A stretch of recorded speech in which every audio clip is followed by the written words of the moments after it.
Hello दोस्तों, जय हिंद।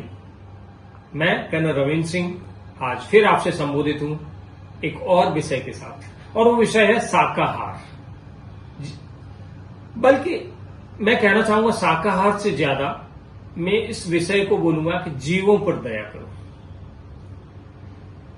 एक सर्वे हुआ, विश्व में सर्वे हुआ कि भारत में शाकाहारी लोग सबसे ज्यादा रहते हैं, और जिसमें जैन लोग 92%, 92% शाकाहारी है।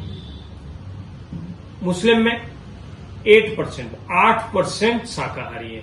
ये जान के आपको आश्चर्य हो, लोगों को लगता है कि मुस्लिम तो सारे मांसाहारी होते हैं। ऐसा नहीं है, उनमें भी दिमाग रखने वाले लोग हैं, हमारी तुम्हारी तरह। उनमें भी सोचने वाले लोग हैं, उनमें भी दयालु लोग हैं, उनमें भी दया भाव रखने वाले लोग हैं, उनमें भी जीवों के प्रति दया करने वाले लोग हैं। उनमें भी 8% लोग मांसाहार का सेवन नहीं करते, जीवों पर दया करते हैं। और मुझे पूरा विश्वास है, चाहे मुस्लिम हो, चाहे ईसाई हो, चाहे हिंदू हो, चाहे कोई भी हो, आगे चल के ये संख्या बढ़ेगी। लोगों में जैसे जैसे जागरूकता आएगी, जैसे जैसे अपने दिमाग को सोचना शुरू करेंगे, अपनी किसी किताब से सोचने के बजाय थोड़ा अपने दिमाग से सोचेंगे, रामायण, गीता, बाइबल और कुरान से सोचने के बजाय थोड़ा सा हटके भी सोचेंगे। हम ये नहीं कहते हैं, हम किसी किताब का अनादर नहीं करते हैं, हम हर कुरान का भी आदर करते हैं, बाइबल का भी आदर करते हैं, रामायण का भी आदर करते हैं, गीता का भी आदर करते हैं, सबका आदर करते हैं, वेदों का भी आदर करते हैं। लेकिन अगर वेदों में लिखा था कि भाई अश्व की बलि दी जाए, घोड़े की बलि दी जाएगी में, तो हमें दिमाग लगाना चाहिए कि क्या ये सही है। हम वेदों की अच्छी बातें मानिए, जहां हमें लगता है कि गलत है वो नहीं मानना चाहिए हमें। जहां हमें लगता है दुर्गे माता पर दशहरा में बंगाल में पूर्वी भारत में बलि दी जाती है, हमें लगता है गलत है, तो हमें अपने दिमाग को प्रयोग करना चाहिए, न कि केवल किताब में लिखे हुए को। बकरीद पर कुर्बानी देते हैं, हमें अपना दिमाग यूज करना चाहिए। अरे भाई, आप जिनको याद करके कुर्बानी दे रहे हैं, उन्होंने तो अपने बेटे की कुर्बानी दी थी, और वो बाद में बकरे में या मेमने में बदल गया। तो अगर आपको कुर्बानी देनी तो बेटे की कुर्बानी दीजिए ना। आपका भी शायद हो सकता है, आपका अगर दिल इतना सच्चा है कुर्बानी के लिए, आप इतने समर्पित हैं, तो आपका बेटा भी बच जाएगा उसी तरीके से। उसी तरह दशहरे में बलि दी जाती है, गलत है। आप दशहरा उत्सव मना रहे हैं, काली पूजा मना रहे हैं, और आप बलि दे रहे हैं। आप खुशी का मौका, जिसमें आप खुशी, एक त्योहार एक खुशी का अवसर होता है, आप खुशी मनाना चाहते हैं, लेकिन किसी के दर्द पर, किसी की चीखों पर, किसी की तकलीफ पर, जिसको आप मार रहे हैं, जिसको बलि दे रहे हैं, जिसकी कुर्बानी दे रहे हैं, उसकी तकलीफ पर, उसकी आह पर, उसकी तड़प पर, यह कैसी खुशी है, ये कैसा त्योहार है। और कोई भी अल्लाह, कोई भी भगवान, कोई भी देवी मां सबकी है, वो सिर्फ इंसान की नहीं है, वो चींटी की भी है, हाथी की भी है, इंसान की भी है, बकरे की भी है, मुर्गे की भी है, जिसकी आप बलि दे रहे हैं उस जीव की भी है। तो वो उनकी संतान तो सभी हैं, इंसान से लेकर हर जीव तक। वो कोई भी पिता या माता ये कैसे चाहेगी कि उसकी संतान की बलि या संतान की कुर्बानी उसके नाम पर दे दी जाए। ये हमारा स्वार्थ है, हमारा स्वार्थ है। हम स्वार्थी हैं, जो ये हम भगवान के नाम पर, अल्लाह के नाम पर, माता दुर्गा के नाम पर हम करते हैं। ये हमारा स्वार्थ है, हमारी धर्मांधता है, हमारी जो मानसिकता है वो गलत है। अगर आप खा रहे हैं, मैं विरोध नहीं करता हूं, मैं किसी को जबरदस्ती ये नहीं कहता हूं कि तुम मत खाइए, क्योंकि ये प्रेरणा अंदर से आती है, किसी को जबरदस्ती करनी भी नहीं चाहिए। ठीक है, आप खाइए, लेकिन कम से कम धर्म की आड़ तो मत लीजिए, धर्म में तो मत लाइए इसको, कुर्बानी को, बलि को, इन सबको धर्म के अंदर तो मत लाइए। आप जो करना है करिए, कम से कम जो ये पाप आप जो करते हैं, उस पाप को धर्म में तो मत घुसेड़िए।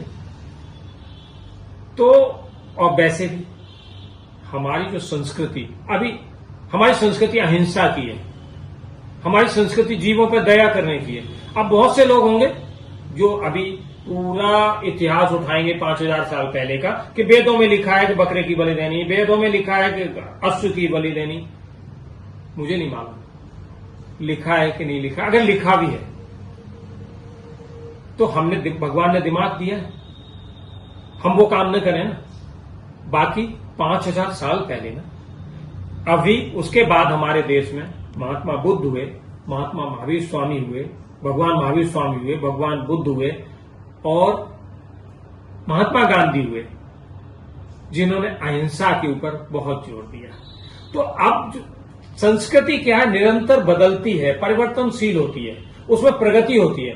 प्रगति होते होते बदलते बदलते हमारी संस्कृति अहिंसा परमो धर्मा अहिंसावादी हुई और आज जो हमारी भारतीय संस्कृति वो अहिंसा की संस्कृति है। तो हमें जीवों के प्रति भी अहिंसा अपनानी चाहिए, केवल इंसानों के प्रति अहिंसा नहीं, हमें जीवों के प्रति भी। हमारे बच्चा को थोड़ी भी चोट लगती है, हमारे परिजन की मृत्यु होती है, हम रोते हैं, बिलखते हैं, लेकिन एक जीव को हम खुशी से काट के खाते हैं या कटवा के खाते हैं और हम खुश होते हैं। भारत में मान्यता है कि मुर्दा अगर व्यक्ति कोई मर जाता है, पड़ोस में भी गांव में भी, तो जब तक वो मुर्दा जला नहीं दिया जाता उसके बाद नहा धो के फिर खाना कुछ भी खाया जाता, उससे पहले कुछ नहीं खाते। मुर्दा को इतना पवित्र माना जाता है। और बकरा, मुर्गा या जो कोई भी जीव मरा हुआ जो है वो क्या मुर्दा नहीं है? उसको आप खुद पेट में रख रहे हो, ये कैसा पाखंड है? ये तो पाखंड है ना। अभी आप कहेंगे कि इसमें क्या बुरा है। अभी हम कुछ लोगों की बात करते हैं, ये पाखंड जो होता है कि मंगलवार को नहीं खाते, हम बृहस्पतिवार को नहीं खाते, शनिवार को नहीं खाते, सावन के महीने में नहीं खाते, नवरात्रि में नहीं खाते, पितृपक्ष में नहीं खाते। अगर बुरा नहीं है तो आप क्यों नहीं खाते हो? फिर तो आपको पूरे 12 महीने पूरे खाना चाहिए, 24 घंटे कभी भी खा सकते हैं। फिर क्यों आप बुरा? इसका मतलब आप बुरा मानते हैं, तभी तो आप उसको जो है छोड़ रहे हैं इन दिनों में। तो जीवों पर दया करना हमें सीखना चाहिए।